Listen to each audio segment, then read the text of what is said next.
Fala aí pessoal, tudo tranquilo? Saudações rubro-negras, aqui quem fala é Honório. E no vídeo de hoje é dia de relembrarmos quem foram os jogadores que vestiram a camisa 10 do Flamengo em todas as participações do clube na Copa Libertadores. Então, antes de mais nada, peço que deixem o seu joinha no vídeo para ajudar na divulgação e a sua inscrição no canal, caso você seja novo por aqui.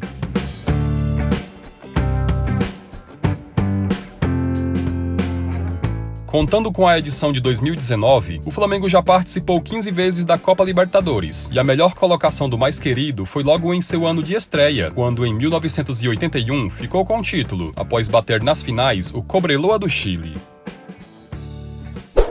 O Mengão jogou pela primeira vez a Copa Libertadores só em 1981, e fazendo uma ótima campanha, só perdendo um jogo dos 14 que disputou, foi o grande campeão. O camisa 10 na vitoriosa campanha foi Zico, eleito o melhor jogador da competição e ainda terminando como artilheiro com 11 gols. Ao todo, o Galinho jogou 13 partidas e, além de ter sido o melhor jogador e artilheiro da Copa, foi também o capitão rubro-negro na histórica conquista.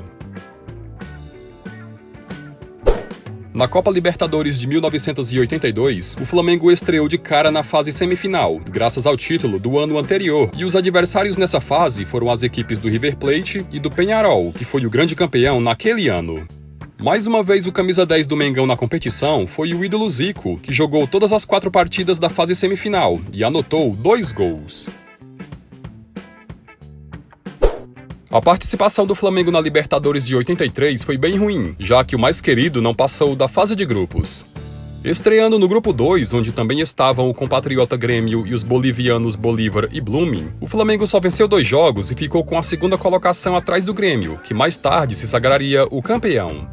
Pelo terceiro ano consecutivo, a camisa 10 do Mengão foi usada por Zico, que entrou em campo em 4 dos 6 jogos disputados e anotou 3 gols, todos eles na goleada de 7-1 sobre o Blooming no Maracanã. Em 1984, o Flamengo negociou o ídolo Zico com a Udinese da Itália, e com a ausência do Galinho, o responsável por vestir a lendária camisa 10 na Libertadores daquele ano foi o meio-campo Tita. A campanha do mais querido naquela edição ficou no quase, já que na primeira fase não foram encontradas dificuldades, avançando na liderança do grupo 3, vencendo 5 jogos dos 6 que disputou. Nas semifinais, o Flamengo terminou empatado em pontos com o Grêmio e um jogo desempate para definir o classificado para a decisão do título foi realizado, mas o jogo acabou em 0-0, resultado esse que favoreceu o clube gaúcho. O camisa 10 Tita entrou em campo em 10 dos 11 jogos do Flamengo e ao todo balançou as redes 8 vezes, tendo inclusive terminado a competição como artilheiro. Comandado pelo jovem técnico Vanderlei Luxemburgo, o Flamengo na Copa Libertadores de 91 tinha jovens valores das categorias de base no elenco, tais como Djalminha, Paulo Nunes e Marcelinho Carioca, mas o jogador que vestiu a lendária camisa 10 naquela edição foi Paulo César Cruvinel, contratado naquele ano vindo do São Paulo. O meio-campo, a princípio, tinha a confiança de Luxemburgo, tendo jogado a primeira partida na competição como titular, mas sem agradar, acabou perdendo a vaga e só entrou em campo em mais um jogo vindo do banco de reservas. A participação do mais querido parou nas quartas de final, após ser eliminado pelo Boca Juniors, e nos 2 jogos que disputou, Paulo César não marcou nenhum gol e terminou a competição esquecido entre os reservas. Campeão brasileiro em 92, o Flamengo em 93 estava de volta à Copa Libertadores e estreando no grupo 3 ao lado de Internacional e dos colombianos América de Cali e Atlético Nacional, avançou ao mata-mata na liderança. Nas oitavas de final, o mais querido não tomou conhecimento do Minervém da Venezuela e a atropelou, vencendo o jogo de ida no Maracanã por impiedosos 8-2. Nas quartas de final, o adversário foi o atual campeão na época, o São Paulo, e empatando em 1-1 no Maracanã e perdendo por 2-0 no Morumbi, o Flamengo deu adeus à competição. O camisa 10 do mais querido naquele ano foi o prata da casa Nélio, que entrou em campo em todos os 10 jogos da campanha, tendo balançado as redes 3 vezes. Após quase 10 anos sem jogar a Libertadores, o Flamengo em 2002 estava de volta à competição, graças ao título da Copa dos Campeões de 2001, mas a participação do clube naquele ano foi péssima, só vencendo um jogo dos 6 que disputou, terminando na lanterna do grupo 8.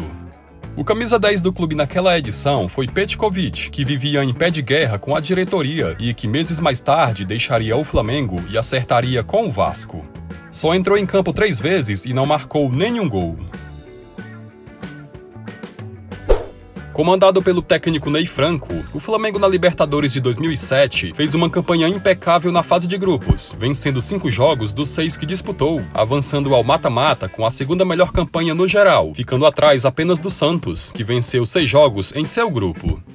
Nas oitavas de final, o adversário foi o Defensor do Uruguai, e perdendo fora de casa na ida por 3-0, viu a tarefa na partida de volta no Maracanã complicadíssima, sendo que o máximo que conseguiu fazer foi ganhar de 2-0, em 2 gols marcados por Renato Abreu, e ainda sendo completamente garfado pela péssima arbitragem do argentino Héctor Baldassi.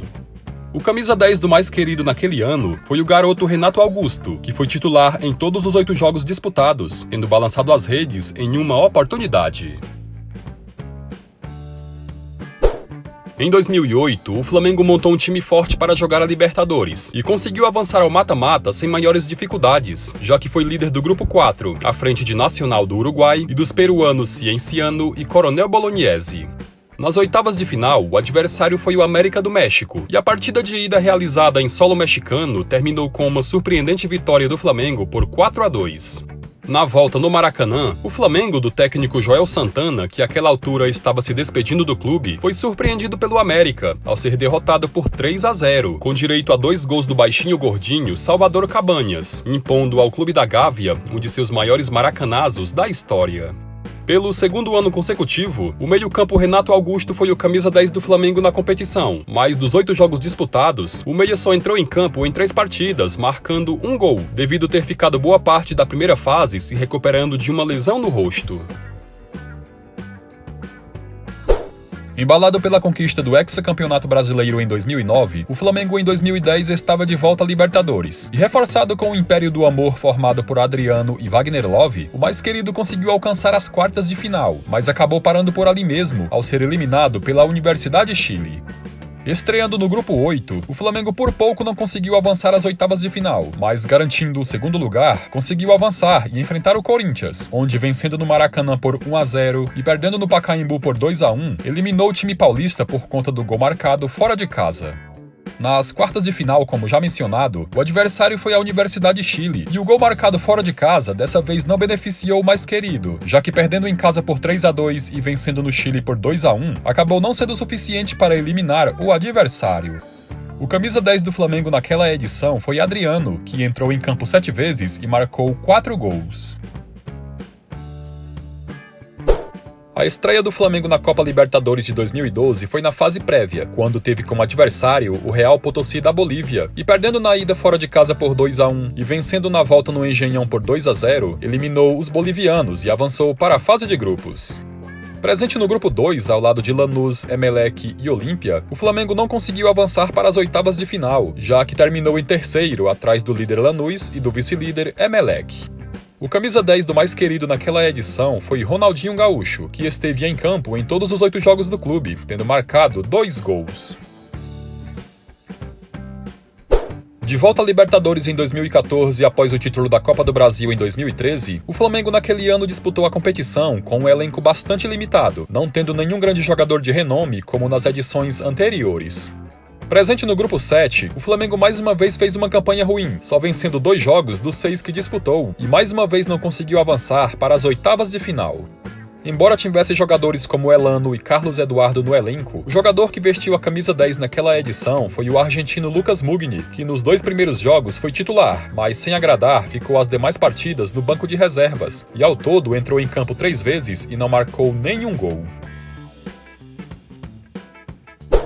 Após 2 edições ausente, o Flamengo em 2017 estava de volta à Libertadores, e o time comandado por Zé Ricardo, logo em seu jogo de estreia, dava esperanças de que a participação seria diferente das edições anteriores, já que goleou com autoridade o São Lourenço por 4-0. Entretanto, com o passar das rodadas, o Flamengo acabou não conseguindo sequer somar um ponto fora de casa, e acabou pela terceira vez consecutiva sendo eliminado na fase de grupos. O camisa 10 do mais querido naquele ano foi Diego Ribas, que vinha jogando muito bem, mas na terceira rodada, na vitória de 2-1 sobre o Atlético Paranaense, onde inclusive balançou as redes, o meio-campo sofreu uma lesão e desfalcou o Flamengo no restante da competição, e o saldo final do camisa 10 foram 3 partidas disputadas com 2 gols marcados. O Flamengo na Copa Libertadores de 2018 esteve presente no Grupo D, ao lado de River Plate, Santa Fé da Colômbia e Emelec do Equador, e a campanha do mais querido foi de 2 vitórias e 4 empates nos 6 jogos que disputou, avançando para as oitavas de final na vice-liderança. No mata-mata, o Mengão parou nas oitavas de final, ao não conseguir eliminar o Cruzeiro, perdendo o jogo de ida no Maracanã por 2-0 e ganhando na volta no Mineirão por 1-0, mas não suficiente para seguir na competição. Pelo segundo ano consecutivo, Diego Ribas foi o camisa 10 do Flamengo, e dos 8 jogos da equipe na Copa, o meia entrou em campo em 7 deles, não conseguindo marcar nenhum gol. Sem dúvidas, a menina dos olhos do Flamengo na temporada 2019 é a Copa Libertadores, já que o clube fez vários investimentos em jogadores renomados e tidos como estrelas para tentar conquistar novamente o tão cobiçado título. Até o presente momento, o Flamengo continua vivo na competição, embora tenha encontrado dificuldades para eliminar o Emelec nas oitavas de final. Pelo terceiro ano consecutivo, Diego Ribas é o camisa 10 do Mengão na Copa, igualando o feito de Zico, que em 81, 82 e 83 foi o camisa 10 do mais querido. Fora da Libertadores por conta de uma grave lesão que sofreu na derrota para o Emelec, Diego nessa Libertadores entrou em campo 7 vezes e marcou 1 gol. Fala galera, gostaram do vídeo? E caso o Flamengo se classifique para a Libertadores de 2020, quem vocês acham que será o camisa 10 do clube? Deixem a sua opinião nos comentários. Eu vou indo nessa e até o próximo tema.